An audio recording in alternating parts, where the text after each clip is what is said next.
निठारी कांड एक ऐसा इंसिडेंट जिसका नाम सुनते ही इंसानियत का सर शर्म से झुक जाता है। साल 2006 में नोएडा के एक गांव निठारी से एक ऐसा मामला सामने आया जिसने पूरी दुनिया को हिला के रख दिया। घर के अंदर सीरियल किलिंग्स, बच्चों का लापता होना और मौत का एक खौफनाक सिलसिला, ये सारा कुछ हो रहा था एक अमीर आदमी के बंगलों में।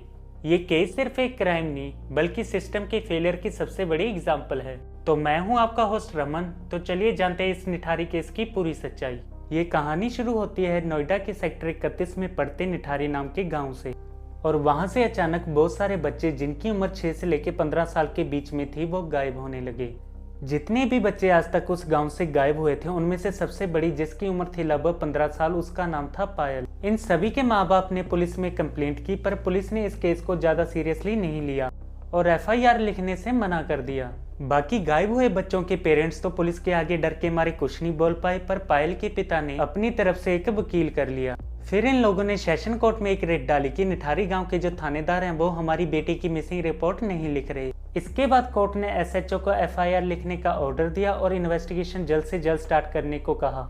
पुलिस ने जब पायल की इन्वेस्टिगेशन स्टार्ट की तो उन्हें एक ऑटो वाले से पता चला कि उसने लास्ट टाइम पायल को D5 नंबर बंगलो के पास छोड़ा था। उस ऑटो वाले को पायल का चेहरा इसलिए याद रहा क्योंकि उसके पास किराया देने के लिए पैसे नहीं थे और फिर वो पैसे लेने के लिए उसी D5 नंबर बंगलो के अंदर गई। और फिर 10-15 मिनट बीत जाने के बाद जब पायल बंगलो से बाहर नहीं आई तो फिर ऑटो वाले ने हिम्मत करके बंगलो की डोर बेल बजाई। इसके बाद अंदर से एक आदमी बाहर आया जिसका नाम सुरेंद्र कोहली था। इसके बाद जब ऑटो वाले ने उससे उस लड़की के बारे में पूछा तो उसने बताया कि वो लड़की तो यहाँ से कब की चली गई है, पर जब से पायल उस बंगलो के अंदर गई थी तब से ऑटो वाला वही बाहर रुक के पायल का इंतजार कर रहा था, पर उसने किसी को भी इस बंगलो के बाहर आते नहीं देखा।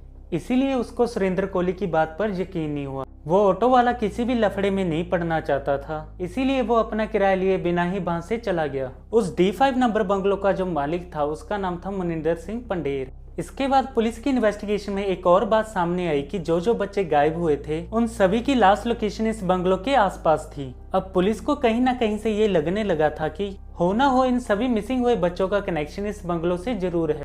इसके बाद जब पुलिस ने इस D5 नंबर बंगलो के अंदर से तलाशी ली तो उन्हें यहाँ पे कुछ भी नहीं मिला और इस घर की बैक साइड पे एक गंदा नाला भी था। उस नाले की ज्यादा साफ सफाई ना होने के कारण लोग वहाँ पे बहुत कम जाते थे। पुलिस को D5 नंबर बंगलो की बैक साइड से उस नाले के पास बहुत सारे पॉलीथिन बरामद हुए और उन पॉलीथिन में से बहुत ज्यादा बदबू आ रही थी। और इसके बाद जब वो लिफाफे खोले गए तो उसमें इंसानी जिस्म के टुकड़े मिले। और इसके बाद पुलिस द्वारा उस नाले की साफ सफाई कराने पर उन्हें 40 पॉलीथिन ऐसे मिले जिसमें इंसानी मांस के टुकड़े थे। एक अजीब बात पुलिस के सामने ये निकल के आई कि जितने भी पॉलीथिन उन्हें मिले थे उन सभी में से इंसानी धड़ गायब था। इसके बाद फोरेंसिक रिपोर्ट में ये सामने आया कि इन सभी पॉलीथिन में 17 बच्चों की लाशें थी और जिनमें कुछ लड़के और लड़कियां थी। फिर 1 जनवरी 2007 को पुलिस द्वारा उस बंगलो के मालिक जो कि मनिंदर सिंह पंडेर थे उसे गिरफ्तार कर लिया जाता है और साथ में उस घर में काम करने वाले नौकर जिसका नाम सुरेंद्र सिंह कोहली था उसे भी गिरफ्तार कर लिया जाता है। इन्वेस्टिगेशन के दौरान पुलिस इस केस को ऑर्गन ट्रैफिकिंग के साथ जोड़ के देख रही थी, पर बाद में पुलिस को इस एंगल से ज्यादा पुख्ता सबूत ना मिलने के कारण उन्होंने ये एंगल को अवॉइड कर दिया। और फिर जब पुलिस ने मनिंदर को सख्ती से इन्वेस्टिगेट किया तो उसने बताया कि उस कोठी में वो और उसका नौकर सुरेंद्र कोहली ही रहते हैं। और इसके बाद उसने आगे बताया कि उसका पूरा परिवार पंजाब में रहता है और फिर जब भी वो काम के सिलसिले में इस D5 बंगलों में आता था और फिर वो हमेशा ही रात को अपनी अय्याशी करने के लिए कॉल गर्ल बुलाता था। और फिर एक दिन किसी भी दलाल ने उसके पास कोई भी लड़की नहीं भेजी जिसके कारण वो बहुत ज्यादा बेचैन हो गया। फिर इसके बाद सुरेंद्र कोहली मनिंदर को एक लड़की का इंतजाम करके देता है। रात भर लड़की मनिंदर के पास रहने के बाद जब सुबह हुई तो उसने कोहली को उस लड़की को वापस अपने घर भेजने के लिए कहा और फिर वो खुद वहां से चंडीगढ़ के लिए रवाना हो गया। और इसके कुछ देर बाद जब मनिंदर चंडीगढ़ के लिए चला जाता है तो फिर पीछे से कोहली उस लड़की को अपने साथ सोने के लिए पैसों का ऑफर करता है। तो लड़की ने उसे बहुत सारे ताने मारे और उसे नामर्द कहा। इन तानों की वजह से कोहली बहुत ज्यादा गुस्से में आ गया और उसने लड़की की हत्या कर दी। ये कोहली के द्वारा किया गया उसका पहला मर्डर था। और इसके बाद फिर वो लाश के 3 टुकड़े करता है और फिर वो सर और पैर को नाले में फेंक के बाकी के शरीर को कुकर में पका के खा जाता है। इस लड़की के इंसिडेंट के 10-15 दिन बाद कोहली ने पहली बच्ची को किडनैप किया।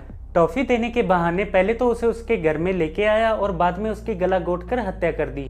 इसके बाद कोहली ने सेम उस लड़की की तरह पहले तो लाश के 3 टुकड़े किए, सिर और पैर को नाले में फेंकने के बाद धड़ के छोटे छोटे पीस करने के बाद कुकर में पका के खा गया।